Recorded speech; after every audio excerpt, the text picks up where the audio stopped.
Вітаю вас, друзі! Мушу зізнатися, я досить довго готувався до цього випуску, тому що сьогодні Сили безпеки і оборони України здійснили дуже масовані атаки проти російських окупантів. Але, на жаль, спершу про погані новини. Росіяни атакували Харків, є поранені та щонайменше 2 вбитих людей. Цієї ночі російські виродки також вбили жінку під час нічної атаки на Київ. Росіяни вдарили балістикою по продуктовому складу та транспортній інфраструктурі. В одному із депо пошкодили 42 трамвайних вагони. Під ударами також були Дніпро та Запоріжжя. Там також є постраждалі. Ну а сама срана Росія непогано сьогодні горіла.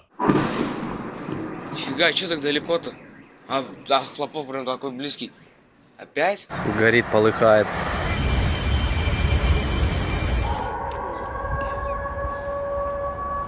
Почнемо, як завжди, із тимчасово окупованих територій України, із українського Криму. Там також було атаковано сьогодні вночі енергетичну інфраструктуру. Блекаути на півострові вже стають перманентним явищем. Але оскільки Крим – це Україна, там відкриваються і пункти незламності. Смотрите, прикол, в Крыму появляются пункты заряда телефона.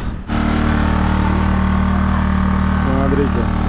Деякі російські дегенерати усе ще пхаються у Крим, щоб відпочити, самогубці. Але загалом, напевно, можна казати, що туристичного сезону цього року нема. Вот за мной поле. Ну, поле, трава растет. И вот эта арена. Раньше здесь постоянно выступления какие-то были, музыка, девчонки, свадьба. А сейчас они даже его не стригут.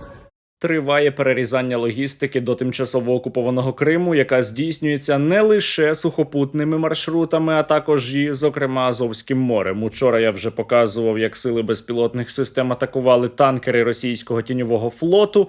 І цієї ночі, ви не повірите, це сталося знову. Знову СБС били по танкерах, які через Азовське море намагалися доставити у тимчасово окупований Крим пальне. Незаконно. Україна буде іще більше розвивати дронові спроможності Middle Strike, а ось так гарно горіли танкери учора.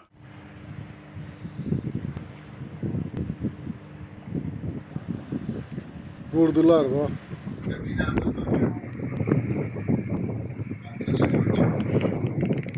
Не залишається без уваги і російська сухопутна логістика до тимчасово окупованого Криму. Безпілотники постійно атакують російський транспорт, який незаконно катається українськими окупованими територіями. Покращилася логістика і у Білгородській Народній Республіці. Українські авіабомби вдарили по мостах, вони зруйновані. І це красиво. Вот он наш мост, ребята. Шилаева-Колыхалина.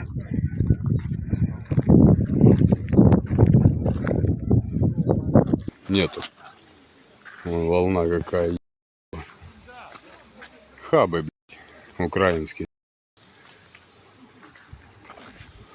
Двулучные отрезали.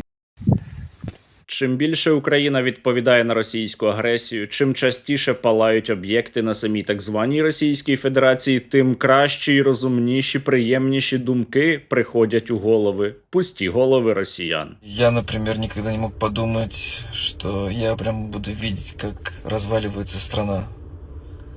А еще я буду являться гражданином этой страны.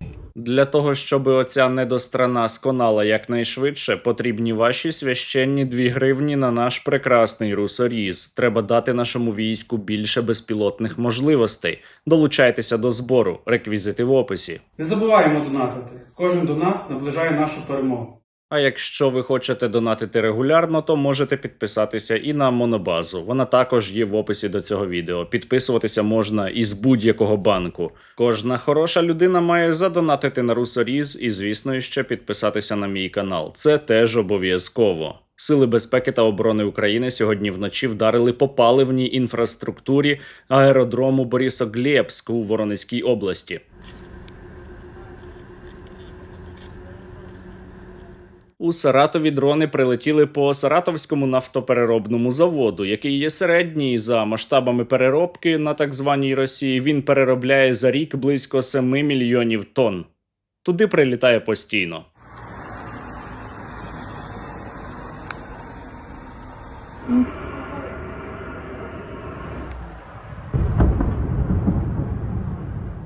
На Кубані учора ввечері українські безпілотники атакували компресорну станцію Краснодарська. Вона відповідає за перегін, точніше, газу на Чорноморському напрямку. Только что прилет был. Компрессорную взорвали. Ну а у місті Ніжнєкамськ, це Татарстан, росіяни на тлі палаючої промзони вишиковувалися у черги за бензином.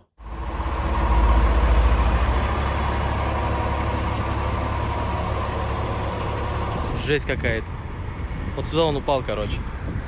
Вот оттуда летел. И вот так вот. Бам.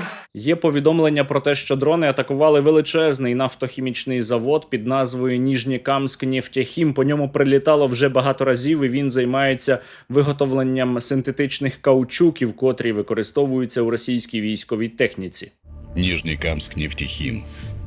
Крупнейший нефтехимический комплекс в Европе. Проте сили спеціальних операцій повідомили, що у Нижньокамську було атаковано 2 НПЗ – Танеко, один із найбільших і найсучасніших нафтопереробних заводів так званої Росії, та Таїф НК – друге велике нафтопереробне підприємство Нижньокамська. Його потужність становить до 8,5 мільйонів тонн переробки нафти на рік. І якщо ви гадали, що на цьому все, то ні. В Уфі, Башкортостан, також прилетіли українські дрони по нафтоперекачувальній станції Черкаси, яка переганяє близько 23,5 мільйонів тонн пального на рік.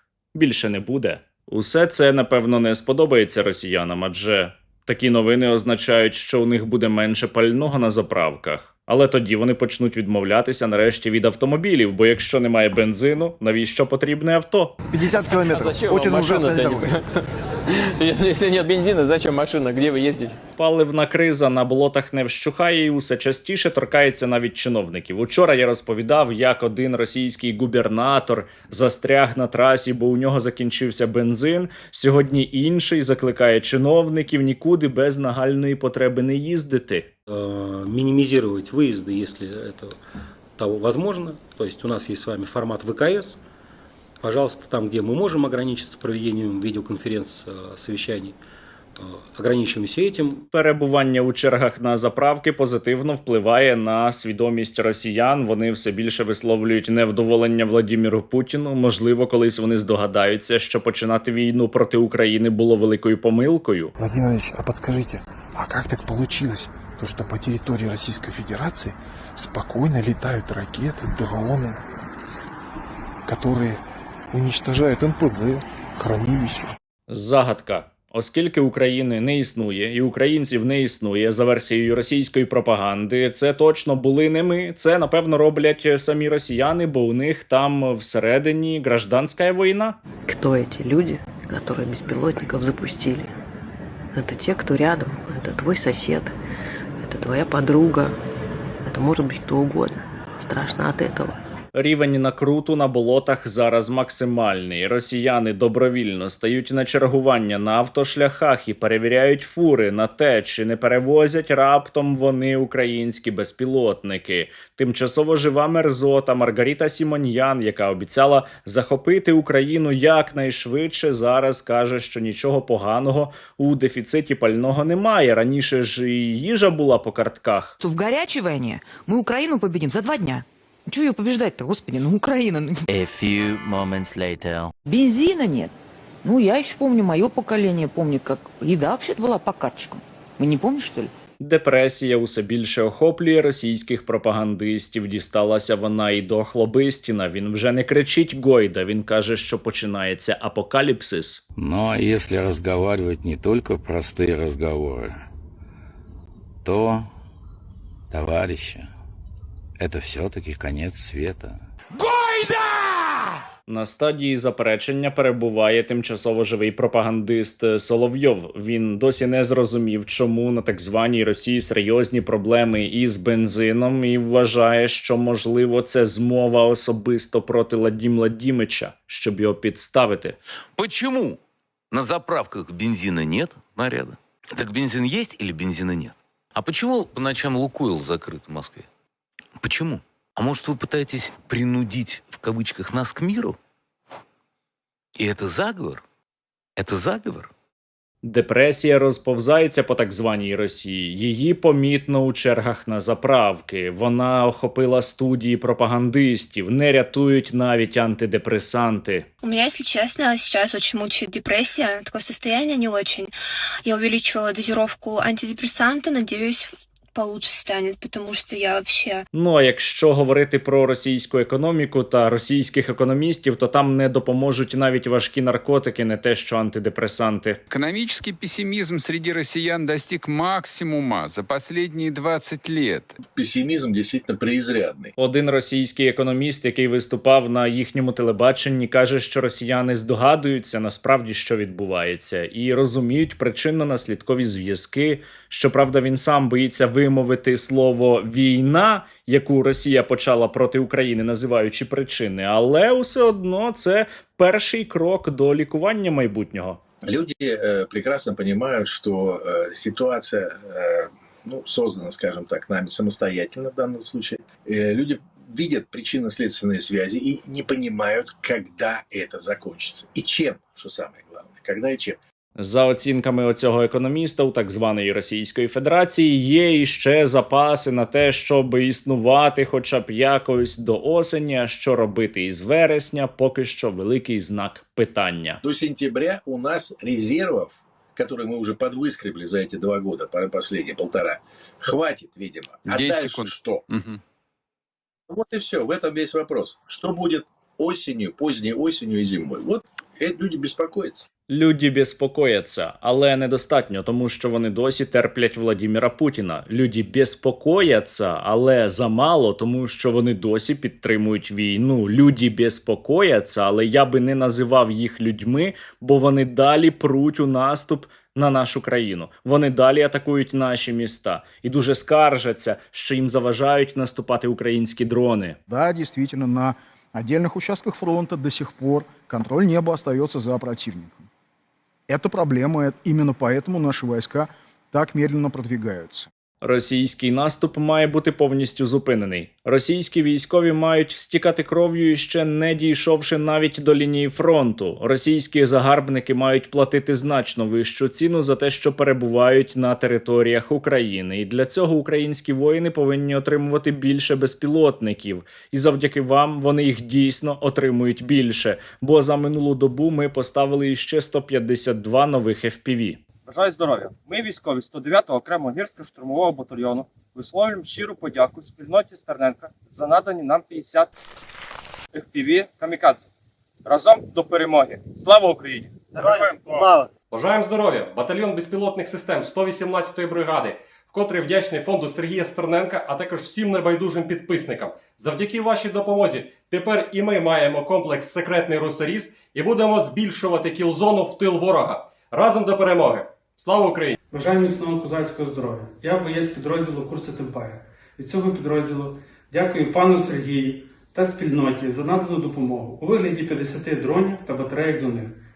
Не забуваємо донатити. Кожен донат наближає нашу перемогу. Слава Україні! Героям слава! Уся срана Російська Федерація має згоріти. Кожен російський окупант має дуже дорого заплатити за агресію проти України. Щоби саме так і було, будьте у війську або для війська та максимально допомагайте силам безпеки та оборони України.